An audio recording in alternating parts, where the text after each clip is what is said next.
고백합시다. 말씀의 안경으로 문제를 보라. 아멘. 말씀의 안경으로 문제를 보라.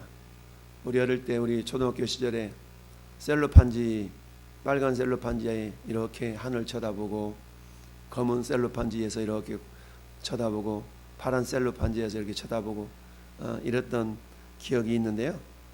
내 눈에 어떤 안경의 색깔을 씌우고 사물을 바라보느냐에 따라서 사물의 색깔이 달라 보이는 것을 어린 시절에 우리가 경험했던 적이 있죠.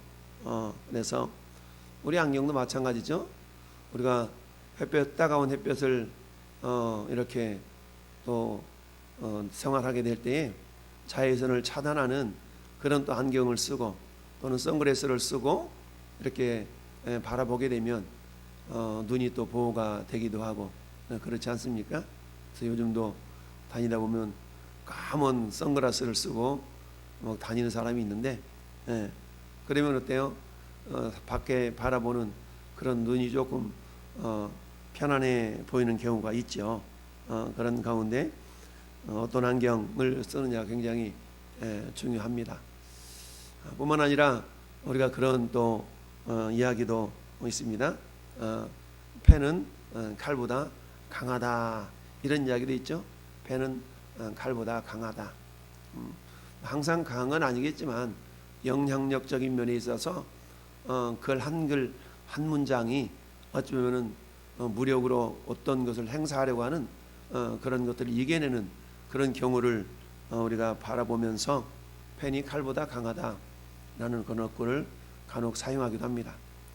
그렇다고 오늘 본문에서는 역시 오늘 세바라는 그런 사람, 세바, 맹세하다 이런 이름을 가진 이 베냐민 사람이 다윗에게로 향했던 이스라엘 사람들의 마음을 또 일거에 다 떠나도록 만드는 그런 영향력이 있는 그런 사람이었죠. 그 사람이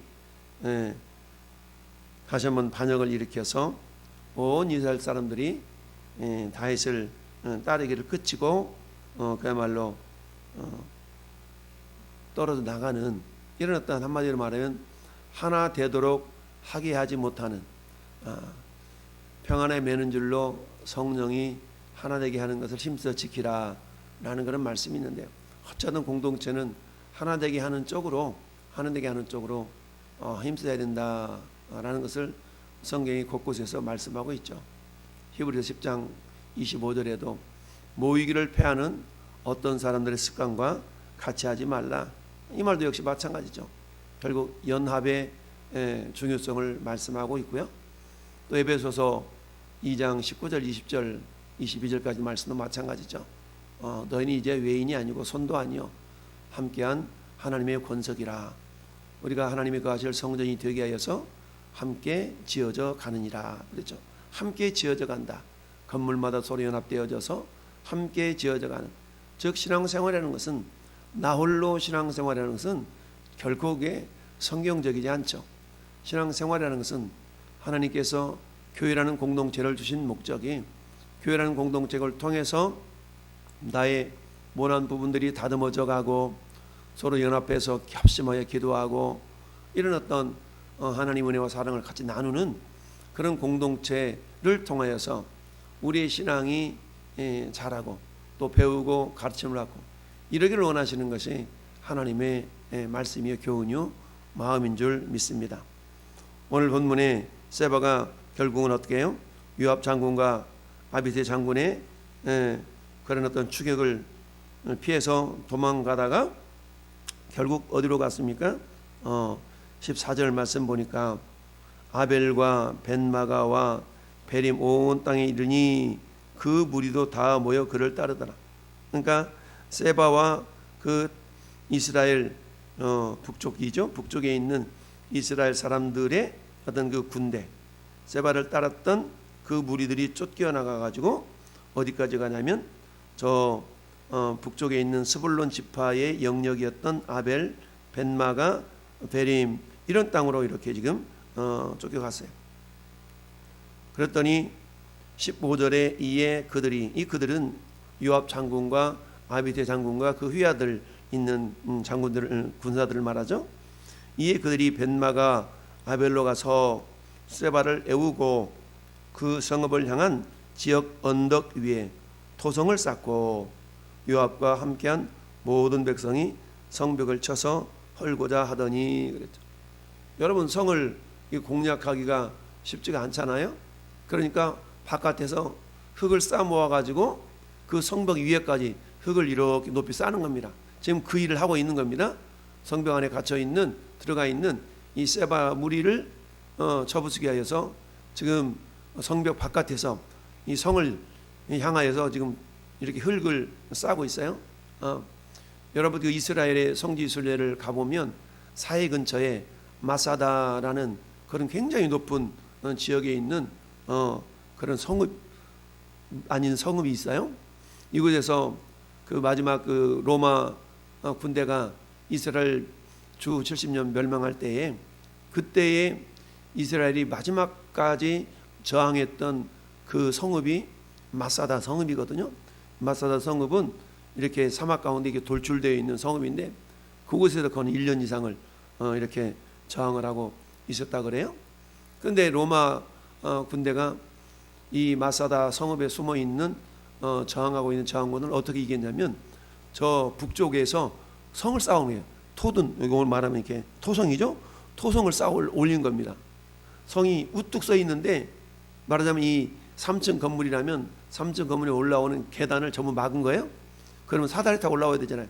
근데 그 당시에는 사다리를 세울 수 있는 그런 높이가 아니라 엄청나게 높은 적어도 그 높이가 50m, 100m, 50m 아마 이 정도 되는 굉장히 높은 적이에요.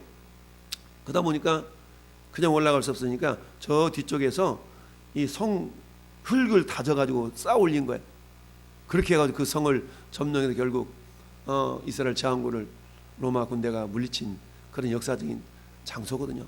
결국 거기서 저항하다가 같이 결국 처음 모여가지고 그냥 슬픈 스토리가 담겨져 있는데, 그런 모습처럼 지금 이 성벽을 에워싸서 토성을 쌓고 성벽을 쳐서 헐고자 하는 그런 지금 진격에 들어간 과정이에요.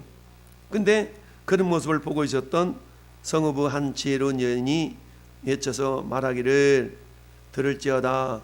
청하건대 너희는 요압에게 이르기를 이리로 가까이 오라.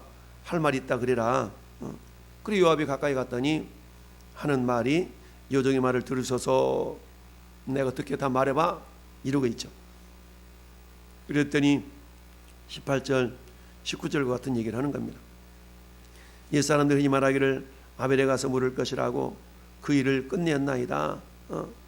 이 아벨 성읍이라는 것은 한마디로 말하면 어머니와 같은 성이다. 19절에 나는 이스라엘의 화평하고 충성된 자 중 하나이거늘 당신이 이스라엘 가운데 어머니 같은 이 성을 멸하고자 하시는도다. 어찌하여 당신이 여호와의 기업을 삼키고자 하시나이까. 이렇게 지금 얘기하고 있어요. 그러니까 18절 19절의 말씀은 지금 이 여인이 세바가 숨어 들어가고 있는 아벨성, 이 성읍이 어떤 성읍이냐면 마치 어머니와 같은 성읍이다라는 얘기죠. 어머니와 같은 성읍이라는 것은 왜 중심되는 중심 성읍이 있고 그 중심 성을 주변으로 해서 촌락들이 이렇게 형성이 되어 있거든요. 그러다 보니까 지금 이 아벨 성읍이 그 중심에 있는 성읍이 된 겁니다.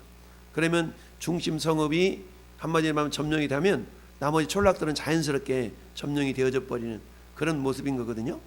그러다 보니까 나는 이스라엘의 화평하고 충성된 중 하나이거늘 당신이 이스라엘 가운데 어머니 같은 성을 멸하고자 합니까?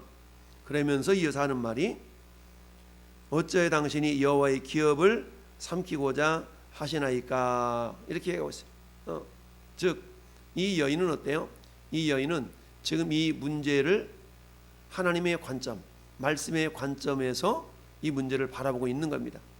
단순하게 세바의 반역이 있으니까 세바를 저놈을 내가 잡게 하여서 이 성읍을 내가 무너뜨리고 점령해서 저놈을 내가 문을 제길 거야 라는 그 요압과 아비새가 그런 관점을 가지고 있었다면, 이 한 여인은 지금 어떤 관점이요?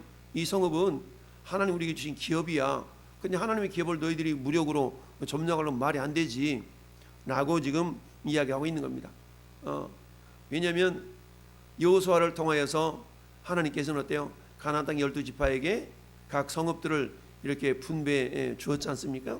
그러니까 분배해 주었기 때문에 그것은 마음대로 내가 이 성을 빼앗고 파괴하고 이럴 수 없는 그런 어떤 논리가 적용이 되죠. 그런데 이 사실 또한 요압 장군도 모른 바가 아니기 때문에 이 여인의 말이 어찌하여 당신은 여호와의 기업을 삼키고자 하시나이까? 그랬더니 요압이 대답해 이르되 결단코 그렇지 않다. 결단코 그렇지 않다. 삼키거나 멸하거나 하려 함이 아니라 비그리 아들 세바라는 사람이 지금 압살롬이 그랬던 것처럼 다윗 왕을 지금 배반해서 이스라엘 무리를 이끌고 이렇게 공동체를 분열시키고 있는데 그 세바만 내놔라. 그러면 우리가 점령하지 않겠다. 이렇게 얘기했더니 그 여인이 대답하기를 그의 머리를 성벽에서 당신에게 내어 던지리라. 이렇게 말하고는 어때요?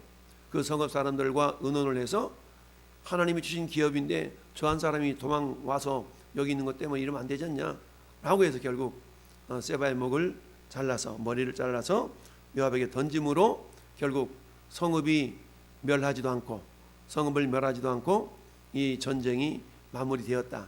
이게 오늘의 스토리거든요. 그럼 오늘 말씀의 제목처럼 말씀의 안경으로 문제를 보라. 이건 무슨 말입니까? 하나님께서 여호수아에게 모세를 이어서 그 사역을 위임시키실 때에 하셨던 말씀이 있어요. 그 말씀이 여호수아서 1장 7절 말씀 아니겠습니까? 여호수아서 1장 7절 8절 말씀에 뭐라고 말씀하고 있습니까? 이 율법책을 내게서 내 입에서 떠나지 말게 하며 죄하는 것을 묵상하여 그 안에 기록된 대로 다 지켜 행하라. 그리하면 내 길이 평탄하게 될 것이며 내가 형통하리라. 이스라엘 지도자로 세움받은 여호수아에게 하나님께서는 뭐라고 말씀하세요? 말씀을 가까이 하라는 거야. 이 율법책을 가까이 하고 내 입에서 그걸 떠나지 말게 하라는 얘기입니다. 입에서 떠나지 말게 하라는 얘기는 시편 1편 복 있는 사람의 모습에 대해 설명할 때 그 율법을 주야로 묵상하는 자로다. 이게 복 있는 사람의 모습이라고 그랬죠. 그는 시냇가에 심은 나무가 시절을 쫓아 과실을 맺으며 잎사귀가 바르지 아니한 같으니 라고 말씀하고 있습니다. 그 형사가 형통하리로다. 이게 복 있는 사람의 모습인데 결국 이 아벨 성읍의 한 지혜로운 여인은 결국 모든 문제를 뭘로 봤어요? 하나님의 언약의 관점으로 봤다. 그러니까 하나님의 언약의 관점으로 봤고 하나님의 관점으로 바라봤기 때문에 미처 그것까지 생각하지 못했던 요압과 아비새 이 다윗의 군사들이 이 여인의 말에 호응하고 그렇지 그 말이 맞다 라고 인정할 수밖에 없었던 것입니다. 오늘을 살아가는 우리들도 역시 마찬가지죠. 우리 인간 살아감에 있어서 문제 없는 사람 어디 있겠어요? 모든 사람은 다 문제가 있잖아요. 그러나 문제를 파는 문제를 이렇게 해결하는 그런 방식은 사람마다 다 다르죠. 근데 하나님의 사람들인 저와 여러분들은 항상 문제를 해결할 때 너희는 먼저 그의 나라와 그의 의를 구하라 라는 말씀이 있는 것처럼 하나님의 관점에서 하나님의 관점이라는 것은 결국 말씀의 관점이죠. 말씀의 기준. 그래서 시편 119편 105절에 주의 말씀은 내 발의 등이요 내 길의 빛입니다 라고 말씀하고 있습니다. 뿐만 아니라 신명기서에서는 어때요? 모세가 이제 마지막으로 자기는 요단강을 못 건너가잖아요. 자기는 가는 땅을 못 들어가잖아요. 그러니까 광야 1세 출애굽 1세대는 광야에서 다 죽었죠. 출애굽 2세대를 향하여서 이제 하나님께서 모세에게 너희가 가나안 땅에 들어가거들라 이렇게 말씀을 기준으로 살아야 돼 라고 설교하는 세 편의 설교가 신명기서거든요. 이 신명기서 6장에는 특별히 십계명을 말씀하고 나서 그 다음에 말씀하고 십계명을 얘기하는데 그 가운데 뭐가 나타나고 있냐면 쉐마 교육이라고 우리가 하죠. 쉐마 교육. 쉐마 우리가 쉐마 그러거든요. 샤마는 듣다 들으라 이거 듣는다거든요. 경청하다 이게 샤마잖아요. 그런데 경청하다인데 이 샤마의 명령형이 쉐마인데 쉐마 들으라 이거거든요. 그러니까 어떻게 들어요? 경청해서 들으라는 얘기입니다. 그러면서 이스라엘아 들으라. 그러면서 자식들을 어떻게 자손들을 양육해야 될 것인가를 신명기 6장에서 오늘 내가 명하는 이 말씀을 너는 마음에 새기고 내 자녀에게 부지런히 가르치며 집에 앉았을 때든지 집에 길을 걸어갈 때든지 누워있을 때든지 일어날 때든지 이 말씀을 강론할 것이며 너는 또 그것을 내 손목에 매며 기호를 삼으며 내 미간에 붙여 표로 삼고 내 집 문설주와 바깥 문에 기록할지니라. 그러니까 어느 상황에서도 말씀을 가까이 할 수 있는 이런 어떤 양육을 자녀들에게 해라라는 얘기입니다. 여러분 신약 성경에서도 사도 바울이 아들과 같은 디모데에게 이 목회의 서신이라는 디모데서를 통해서 이렇게 말씀하고 있어요. 야 디모데야, 너는 곧 장로회에서 안수받을 때에, 목회자 세울 때 안수해서 목회자 세우잖아요. 예언을 통하여 받은 것을 가볍게 여기지 말고, 그러니까 목회자로 이렇게 위임받을 때에, 위임식 할 때 말씀이 주어지잖아요. 그 말씀을 가볍게 여기지 말며 이 모든 일이라는 것은 목회 사역이에요. 목회 사역을 할 때에 전심전력하여 너의 성숙함을 모든 사람들에게 나타나게 하라. 목사라고 해가지고 믿음이 완성된 게 아니잖아요. 그러니까 목회자들도 항상 믿음이 자라갈 수 있도록 스스로가 어떻게 전심전력해서 성숙함이 믿음이 자랄 수 있도록 해야 된다는 얘기입니다. 그러면서 내가 네 자신과 가르침을 살펴서 이 일을 계속하라. 전심전력하여 성숙함이 이룰 수 있도록 전심전력하는 것을 계속하라는 겁니다. 그러니까 우리 장로님, 권사님, 우리 안수 집사님들도 역시 마찬가지예요. 뭐예요? 내가 이 정도 했으니까가 아니라 항상 배우는 자세. 어떤 상황 속에서 내 믿음이 고정되어지지 않고 멈춰지지 않고 믿음이 자랄 수 있는 그 기회들을 여러분이 놓치지 말아야 된다는 얘기죠. 항상 내 믿음이 내가 이 정도 됐으니까가 아니라 항상 우리 믿음은 주님 앞에 서는 그날까지 연단받고 훈련받고 자라가야 돼요. 그래야만이 어때요? 내 믿음의 성숙함을 통하여서 나를 통하여 또 다른 영혼들이 성숙함에 이르게 되거든요. 그래서 사도 바울이 전심전력하여 너의 성숙함을 모든 사람들에게 나타나게 하라. 그러므로 네 자신과 내게 듣는 자를 구원하리라. 이렇게 말씀하고 있거든요. 오늘도 이 지혜로운 여인 한 사람 때문에 어떻게 돼요? 이 아벨 성읍이 그야말로 무력으로 점령당하지 않냐고 그야말로 이 안전하게 평안이 유지되었던 거 아니겠습니까? 그렇습니다. 오늘 하루도 우리 앞에 다가오는 다양한 문제들이 있거든요. 그런데 우리는 어때요? 이 문제를 감정적으로 내 경험적으로 해결하는 것보다 항상 먼저 우리 주님이라면 어떻게 하셨을까? 말씀에는 어떻게 이걸 해결하고 있지? 라고 우리가 말씀의 거울에 비추어서 말씀이 기준이 될 수 있도록, 그러려면 어떻게 해야 돼요? 말씀을 알아야 되겠죠. 알아야 면장 살아먹는다는 것처럼 여러분 말씀을 알지도 못하는 어떻게 말씀이 뭐라고 하고 있지? 알 수가 없잖아요. 그러니까 어떻게 우리는 하나님의 말씀을 듣고 읽고 순종하고, 계시록 1장 3절의 말씀처럼 이 예언의 말씀을 읽는 자와 듣는 자들과 그 가운데 기록한 것을 지키는 자들이 복이 있도다. 그러니까 말씀을 읽고 듣고 행할 수 있기 위해서는 말씀을 가까이 해야 되겠죠. 그래서 주야로 묵상하는 자로다라고 했어요. 그러니까 이처럼 우리가 새벽 말씀을 통하여서 말씀을 계속적으로 묵상하고 그 말씀을 적용하고 말씀의 기준 삼아서 내 삶을 이렇게 점검하고 진단하고 이런 것이 너무너무 중요하다는 사실이에요. 그래서 오늘 하나님의 지혜로운 여인을 통해서 무력을 행사하지 않고서도 이 문제를 해결한 것을 보게 됩니다. 그걸 통해서 저는 여러분들도 결국 말씀의 안경으로 문제를 바라봄으로 지혜롭게 그 문제가 해결되어져서 야 정말 하나님이 행하셨구나 라는 그런 믿음의 고백, 감사의 고백이 오늘 한 날도 경험될 수 있기를 예수님의 이름으로 축원합니다. 아멘.